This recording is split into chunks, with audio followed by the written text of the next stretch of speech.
Y a continuación vamos a introducir a la expositora Mary Searcy. Ella les contará sobre el cambio de currículo en Carolina del Norte con la introducción del modelamiento matemático. Mary Searcy estudió bachillerato de ciencias con especialidad en matemáticas. Luego continuó sus estudios con un máster de ciencias en matemáticas y terminó su educación con un doctorado en educación matemática en la Universidad de Georgia. Desde entonces hasta el año 2000, trabajó como profesora en la Universidad de Michigan en el Departamento de Ciencias Matemáticas. Luego, desde ese año hasta hoy, hace clases en la Universidad Estatal de Appalachian en Carolina del Norte. Ella cuenta con numerosos trabajos y presentaciones que podrán ver en su currículum. También ha llevado a cabo numerosas investigaciones y experiencia en proyectos de evaluación. Con ustedes dejo a Mary Searcy.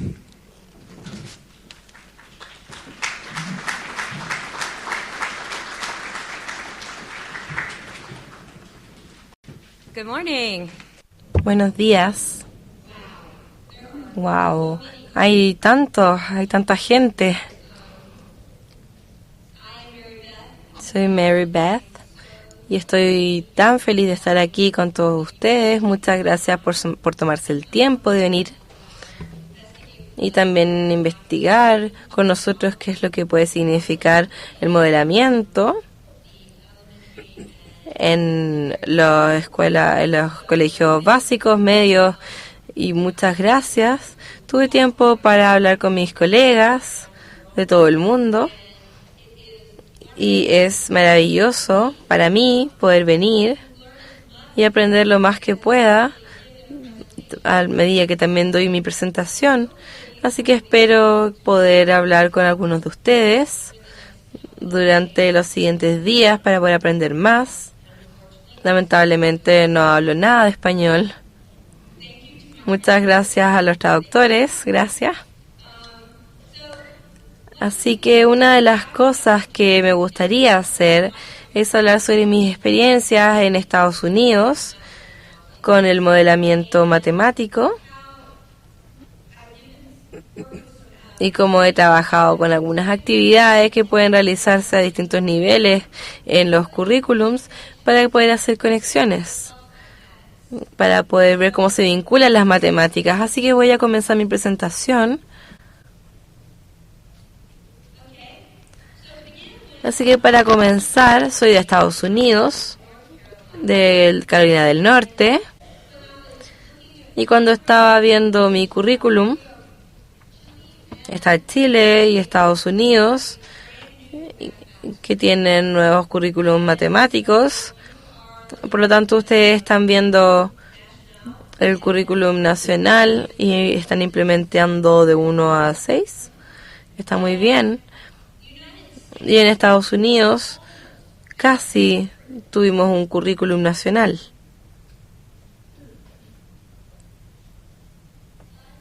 Cinco estados no lo están haciendo. Tenemos 5 estados que no lo están haciendo. Este nuevo currículum, están haciendo sus propios currículums. Pero tenemos 45 estados de 50 que están haciendo este currículum llamado el Common Core Standards para las matemáticas. Este currículum va desde kindergarten hasta octavo básico. Así que podemos cubrir mucho. Carolina del Norte es uno de los 3 estados que están implementando este año más antes que otros. Todos los demás lo implementarán el próximo año. Así que somos los conejillos de Indias, ratas de laboratorio. Así que estamos experimentando. Veamos cuáles son las comparaciones entre los currículums en términos de contenido. Tenemos contenido muy similar, desde el 1 al 6, desde los currículums es muy similar. Y si ven cuál es el pensamiento matemático que tengo aquí, tengo acá el núcleo común en Estados Unidos y en Chile, y pueden ver que tenemos problemas, las soluciones para problemas bastante similares, la implementación, la comunicación, la perseverancia, asegurándonos de que los estudiantes sigan trabajando en los problemas, representación, pero también ambos tenemos que hacer modelamientos. Y como Rita habló también y mostró en su estudio, Estados Unidos tenemos estudiantes que no saben o que no están dispuestos a intentar pensar en las matemáticas. Ellos calculan o hacen cosas sin pensar. Así que estamos tratando de utilizar y crear experiencias de modelamiento matemático que crean experiencias para que ellos puedan pensar y no solamente calcular. Así que me gustaría compartir mis experiencias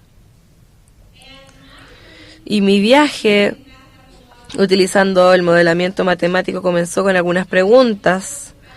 Yo sé que he trabajado con mis colegas desde el Departamento de Matemáticas, Dr. Eric Marlin, quien hace investigaciones computacionales biológicas. Él vive de esto, del cambio climático y otras biologías matemáticas, y me di cuenta de lo importante que es el modelamiento matemático para nuestro mundo.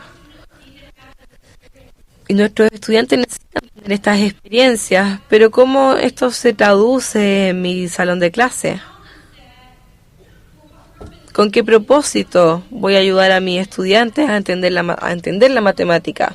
Este modelo encaja en esto. ¿Cómo esto los ayuda a entender la matemática? Así que esa fue mi pregunta número 1. ¿Cómo puedo incluir esto en el currículum?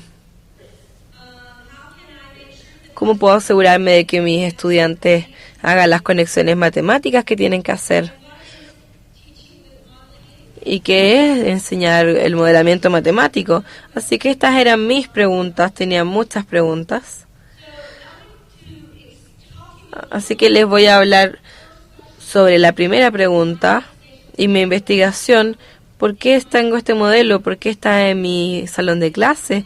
Y esperemos que también mis respuestas también respondan a sus preguntas.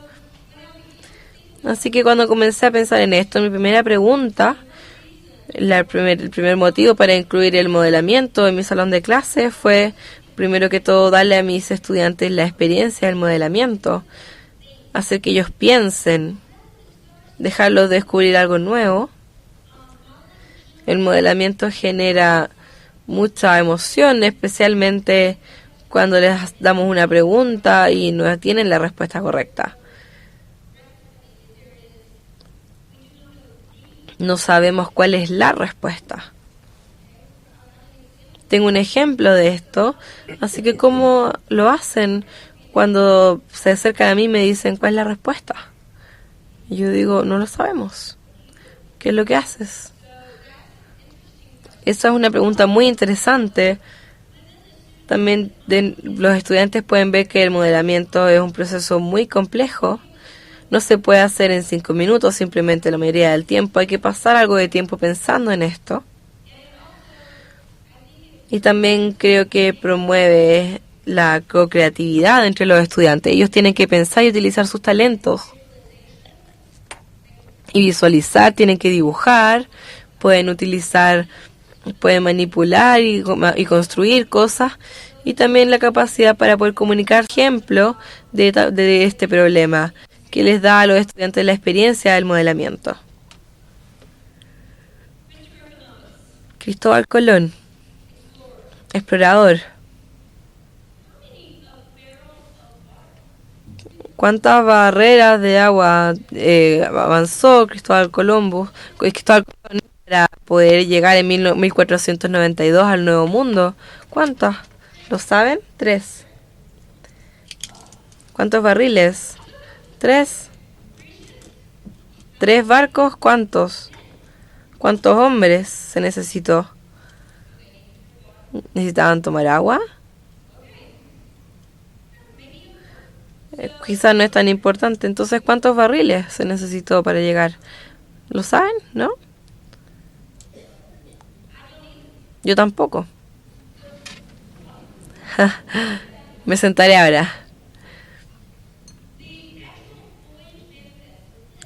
La lista de lo bueno que se tomó de su viaje se perdió, se destruyó. No sabemos la respuesta, pero podemos sacar una manera razonable de modelar este problema para poder tener una respuesta.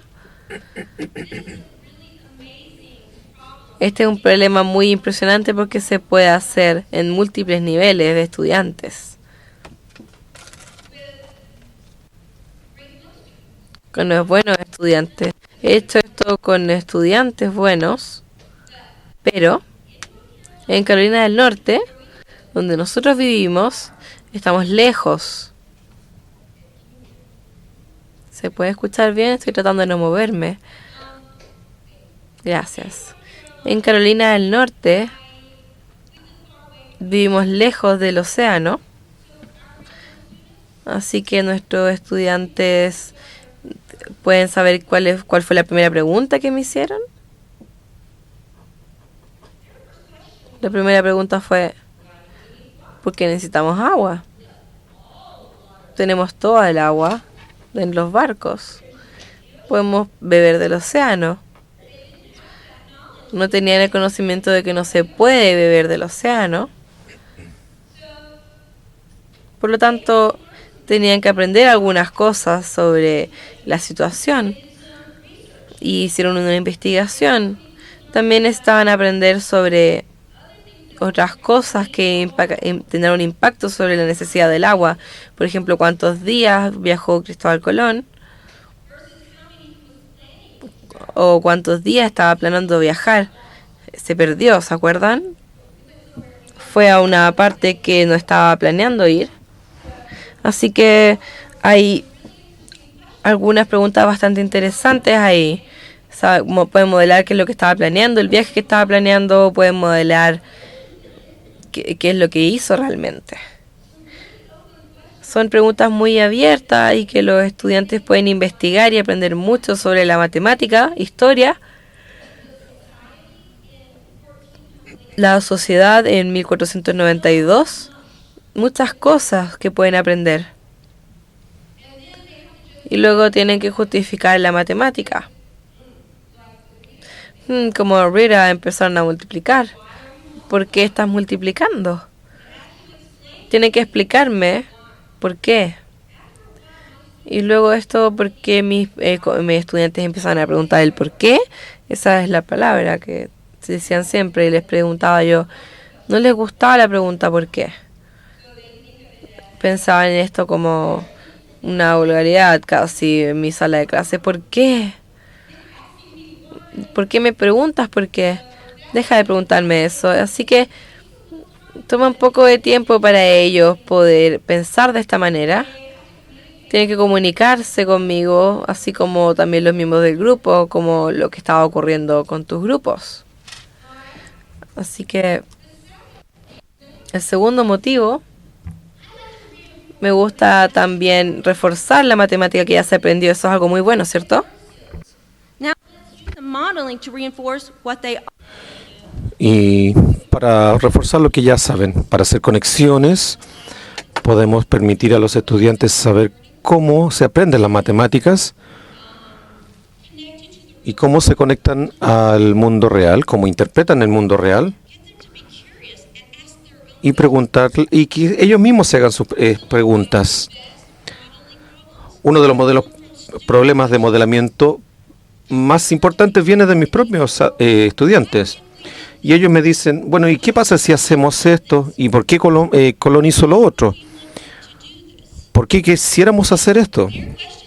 Y sus preguntas me dan ideas de modelamiento muy buenas. También nos ayuda a tener una fundación para modelos más complejos. Aquí tenemos problemas de dolor de garganta, por ejemplo. ¿Qué tanta medicina necesito tomar si voy al doctor para que me sienta mejor de la garganta? Es una pregunta muy amplia, muy general. Pero tenemos que pensar, si voy al doctor, tengo que saber cuánto me va a dar. Obviamente me va a dar medicina. Pero la medicina que me dé versus lo que se necesita un niño de 5 años, la dosis es obviamente distinta a la mía. Entonces tenemos que pensar en eso. Entonces trato de darles a mis estudiantes una pregunta general y les digo, bueno, háganse esas preguntas. ¿Qué es lo que necesitan saber? Primero van a decir, bueno, ¿qué tan a menudo tengo que tomarme la medicina todos los días? Pensemos en la amoxicilina, por ejemplo, para el dolor de las amígdalas.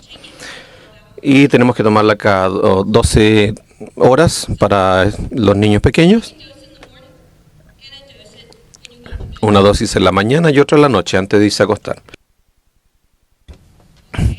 Ahora, yo les pregunto, ya descubrimos eso. ¿Qué es lo que hacen después? ¿Les dice eso cuánta medicina necesitan para mejorarse? Por suerte, si estamos en primer año, esto es bastante simple. En primer año, podemos hacer que los niños hagan dibujos para representar lo que ellos quieren o lo que tienen en mente. Y esto lo podemos hacer para ideas matemáticas también. ¿Lo hacen ustedes?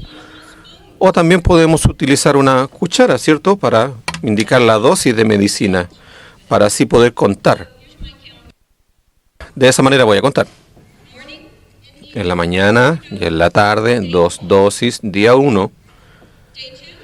En el día 2, en total vamos a tener 4 dosis para 2 días. Día 3, 6 dosis, etc. Y el doctor dice que tenemos que tomar la medicina durante 7 días. Entonces, ¿cuántas dosis vamos a necesitar?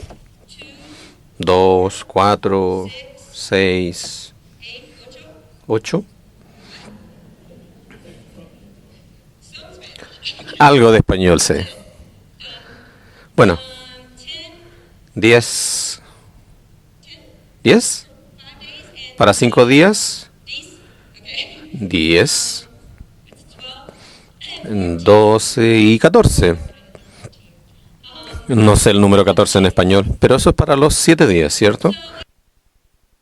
Entonces podemos explorar eso y podemos pensar que algo en el currículum que nos permita ir contando de a 2 en 2, 2, 4, 6, 8, en primer año, en el currículum del primer año. Y esto es muy importante porque nos refuerza los conceptos que ya tenemos. Yo podría preguntarle, si tomo 7 dosis, ¿cuántos días lo has estado tomando? Tenemos que continuar explorando. Otra pregunta. ¿Qué sucede si no empezamos la primera dosis el día 1 de la mañana y la empezamos en la noche? ¿Cuántos días si vamos a tomar 7 dosis? Eso es una pregunta distinta. Entonces, ¿qué sucede si están muy enfermos y necesitan tomar 3 dosis al día? Una en la mañana, una a la hora de almuerzo y una en la tarde. ¿Qué va a suceder entonces? Entonces, para las dosis, tenemos 3, 6, 9.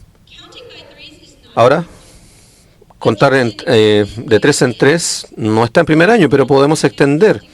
Podemos contar de 2 a 3, no está en el currículum, pero está dentro del problema, y podemos extender el conocimiento de los niños. Podemos ayudarles a los niños a que aprendan más y vayan más allá, para que hagan conexiones, para que los estudiantes entiendan de contar 2 o contar por 3. ¿Qué significa esto? Esto, obviamente, para muchos de ustedes les parece bastante simple, especialmente para los profesores de secundaria. Pero veamos a dónde vamos. Este es nuestro problema inicial, contando de 2 en 2, que nos da una tasa constante de cambio, 2 dosis para cada día. Ahora, veamos en niveles más altos. Podemos tener una tabla. La primera columna es la cantidad de días que tomamos la medicina y la segunda columna corresponde a la cantidad de dosis. A medida que vamos sumando los días, ¿qué sucede? La cantidad de dosis que está en el lado derecho van sumando de a 2, ¿cierto? 2 dosis para cada día. Véalo ahora en una tabla, un currículum más avanzado, en distintos niveles, y luego podemos explicarlo esto en palabras. El siguiente día, el total va a ser el total de ayer más 2. Correcto, ¿cierto? ¿Tiene sentido? Bien. También, el número total de dosis es la suma, ¿cierto?, de estas cantidades de a 2. Ahora, para el día 3, ¿cuánto vamos agregando? 2 más 2 más 2. ¿Cuántos grupos de a 2 tenemos? En el día 3 tenemos grupos de a 2, ¿cierto? Entonces vamos a tener al final 5 grupos agregados. Entonces, si agregamos 2 y 2, estamos multiplicando, ¿cierto? Estamos agregando 2 más 2 en 5 grupos. Es lo mismo que 2 multiplicado por 5, ¿no? Entonces podemos decir que el número total de dosis también es igual al número de días que tomamos la medicina multiplicado por 2, ¿cierto? Podemos verlo esto en un gráfico. ¿A qué se parece esto? ¿Una escala? ¿Una línea? Una línea. A medida que vamos avanzando en cada día, vamos sumando 2 y 2 dosis más, ¿cierto? Entonces, desde el primer año, estamos estableciendo las fundaciones para el pensamiento lineal. En el primer día podemos hacer una ecuación para que los niños vayan sumando, para saber cuál es el número total de dosis y agregar el número de días. Y esto lo podemos hacer en palabras. Entonces, este problema de modelamiento simple del primer año puede darnos muchas conexiones, crear conexiones para nuestros estudiantes, cuando vamos a hablar después de funciones lineales. Ahora, la razón final por la cual yo enseño este modelamiento, también yo utilizo un modelo para introducir conceptos, algo que ellos nunca han visto antes. Esto nos permite explorar algo que los estudiantes conocen y analizarlo para tener un concepto matemático nuevo, y nos permite poder investigar más y saber por qué esto está sucediendo. Este es mi ejemplo. Estamos en invierno en Carolina del Norte y todos mis estudiantes están enfermos, muy enfermos. Entonces, ellos llegan a mi sala de clases y hacen que todos los demás niños se enfermen. Entonces, ¿qué sucede si tenemos 20 estudiantes en la clase y solamente uno está enfermo? ¿Tiene gripe? Ahí está el niño enfermo. Entonces, ¿qué sucede en la sala? Pensemos cómo se propagan los gérmenes. Empezamos con una idea simple, ¿cierto? A través del contacto con los otros estudiantes. Cuando nos enfermamos, nos aíslan, ¿cierto?, para poder evitar ese contagio. Pero los niños, ellos no piensan en eso. Porque es por eso que se enferman todos, porque juegan todos entre sí. Incluso hasta el profesor se puede enfermar. Ustedes se enferman, ¿cierto? Y es culpa de sus estudiantes, sí, me doy cuenta. Sucede en todas partes. Bueno, este es un modelo importante. Entonces, supongamos y pensemos en algo simple. Por ejemplo, sus estudiantes están enfermos, llegan a sala y empiezan a estornudar. Y cada hora, este niño enfermo está en contacto con otros 2 niños o trabajan en grupo. Y obviamente así se propagan los gérmenes. Ahora, vamos a hacer un modelo con esto. Con el modelo de la gripe. Vamos a utilizar una actividad para poder ver esta idea. Entonces, tenemos a cada estudiante que se le da un número de 1 hasta el 20 y a cada uno de ellos, de los estudiantes, se les da un número. Entonces, el estudiante número 1, el 2, el 3, 4, hasta el estudiante número 20. Ahí los tenemos. Ahora, utilizando un número al azar, poniendo todos estos números en una caja, del 1 al 20, y agarramos uno al azar. Tenemos que poner ese estudiante, porque obviamente está en la sala, y solamente leemos el número y lo ponemos en la caja de vuelta. Y vamos a ver cuál de los estudiantes está enfermo. Y luego podemos escoger números para ver cómo se contagiaron o qué persona se enfermó debido al contacto de los estudiantes. Y podemos hacer esto a través de una tabla. En el lado izquierdo tenemos el número de horas en la sala de clases. Y en el lado derecho tenemos el número de estudiantes que se van enfermando. Entonces, ¿cuántos estudiantes llegaron a la sala de clases temprano en la mañana? Recuerden que yo escogí el número 19. Ese estaba enfermo. El número 19 estaba enfermo. Por lo tanto, es solamente un estudiante que está enfermo. Tiene sentido, ¿cierto? El estudiante número 19 cuando se empezó la clase. Ahora, ¿qué va a suceder con este estudiante? Él no va a enfermar a los otros niños. Él va a enfermarlos, ¿cierto? A sus otros estudiantes. ¿A cuántos? ¿A 2? Se me olvidó, lo siento. Entonces saco números. Se enfermó el estudiante número 11, por ejemplo. Ahora, después de una hora, ¿cuántos estudiantes están enfermos? 3. Así es, 3. 3 estudiantes están enfermos después de una hora.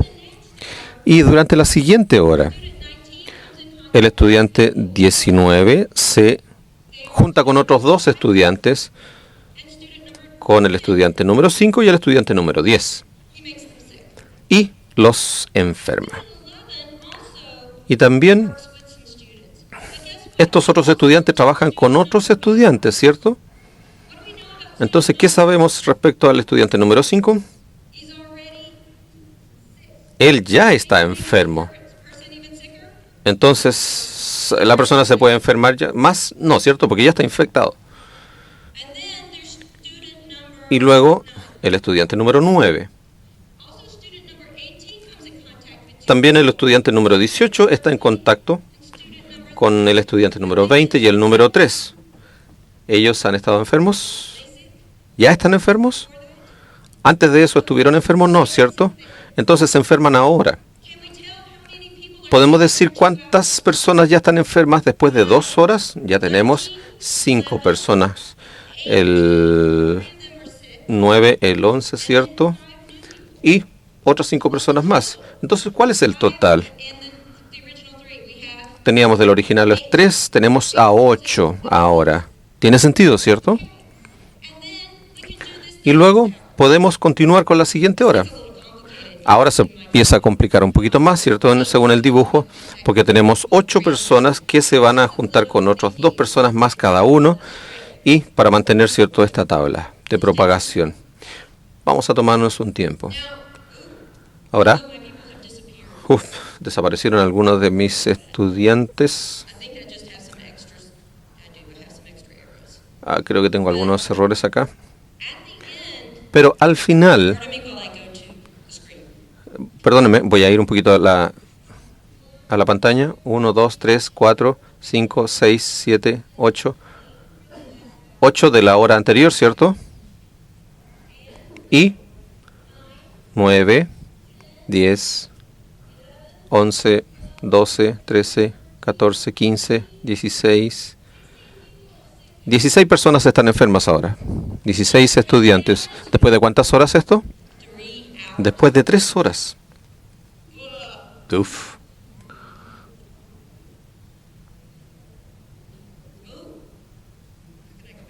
¿Cómo puedo regresar?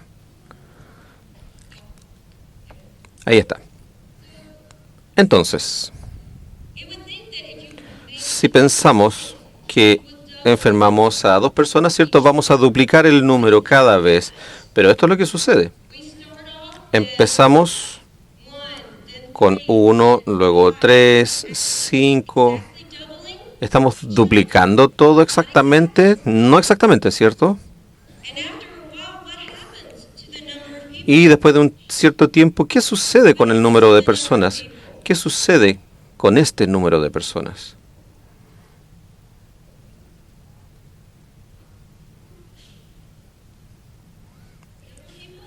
Aquí está el número de personas que va incrementando hasta que se nivela. ¿Por qué?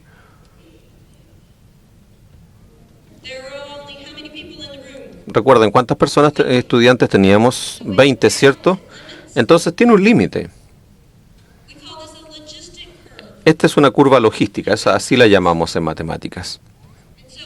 Entonces, los estudiantes del primer año pueden hacer este tipo de ejemplos exponenciales y ahora lo podemos presentar una nueva actividad y hablar de por qué se nivela al final.